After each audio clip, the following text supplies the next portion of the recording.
I talk the whole thing in clicks. What? So we are here sitting in our living room, which is pretty cool to say. Pretty crazy. Yeah. We had some pretty busy weeks these last few weeks and got a lot done. We kind of had a time where we didn't know what to tackle next, and we've kind of been overwhelmed, like you said, this whole time. But we kind of went from zero. Non-stop overwhelming. Yeah. And then feeling defeated, and then like 3 minutes later, it's like, yeah, we're doing this, and it's awesome. And then it's constant up and down.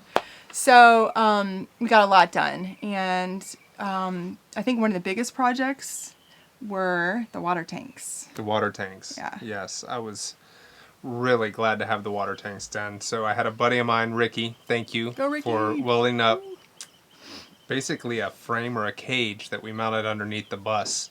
He works for the railroads, so he brought me some 5/8 inch bolts that they use for the train cars. You want to give those to us? Oh, maybe not. We'll edit that out. No, I think he paid for them. Oh, okay.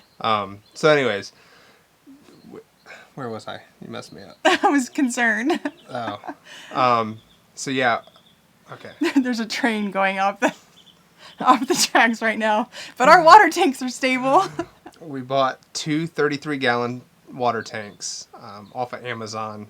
How did you decide on what size we needed? Because I think you were going to go bigger before, right? Well, talking to your cousin, he was talking about his tanks on his RV. He has a big full-size 40-footer or something like that. Bus, yeah. And he thought, especially since we were not going to have a shower, we're not going to have a toilet that uses water. The only thing we're going to need running water for is basically the cooking and brushing our teeth, things like that. So we mounted up the water tanks. They're on there tight. Don't know if I'm going to be able to get them back off. Each one of them have a 4 different outlets or inlets, however you want to look at it. And that's where I need to put So it can drain and then it can go in, or it's like one and the same? Well, I have to make that with plumbing pieces. Oh, okay. I don't know how any of that works. Okay. That's why I'm doing it. I know. Yeah. I'll stick to curtains. So. Oh, curtains. Yes. The curtains. You worked on those for a couple of days. So we bought some panels from IKEA, and we got the track system for all the curtains for the entire bus, which is a great, it's really, the Swedish people are pretty freaking clever when they come up with all these designs. So we get a couple of them up, the track systems, and I'm like, oh, I don't like it. And we bought like 50 of these things, didn't we? Like we have all these tracks sitting in the bathroom right now, actually. And Mike, you're like, please like it, because this is what we're doing.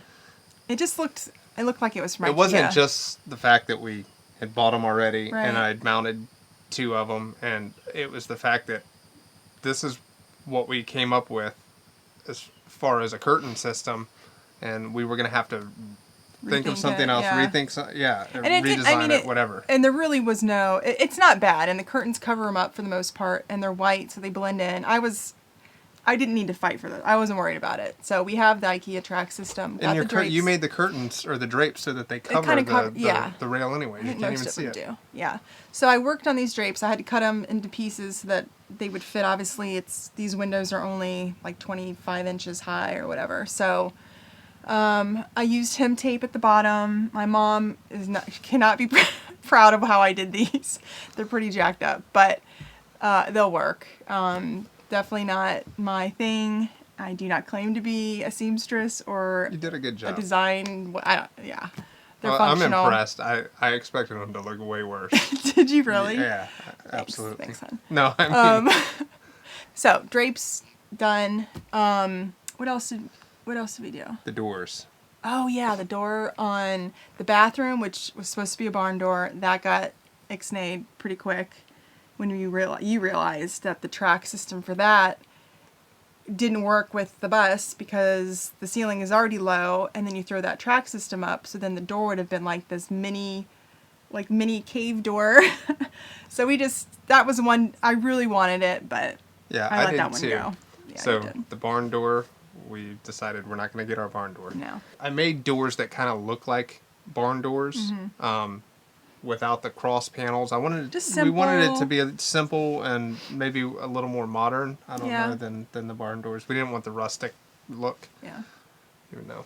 It looks kind of rustic, but Looks kinda rustic. not as barny as Right. not as barnish as barn doors. So we just put hinges on all.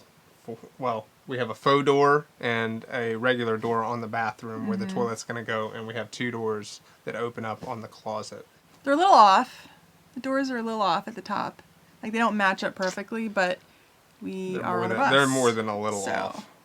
But they close. I think what happened is the wood, I didn't treat it or anything. I think I'm going to have to take it and sure it up and put a board or a brace at the bottom. Oh, to keep Or not the bottom, keep it but from the back, going. the back side. That was, Jamie had suggested that Oh, okay. to kind of sure it up.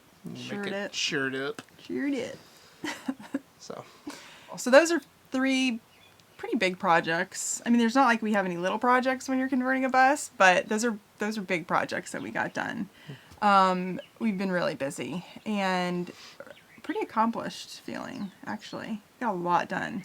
We do. We're getting there. We can see light at the end of the tunnel right now. So check back for our next video where we give you guys a mini little tour of all of our progress that we've done. And don't forget to be bold, seek adventure.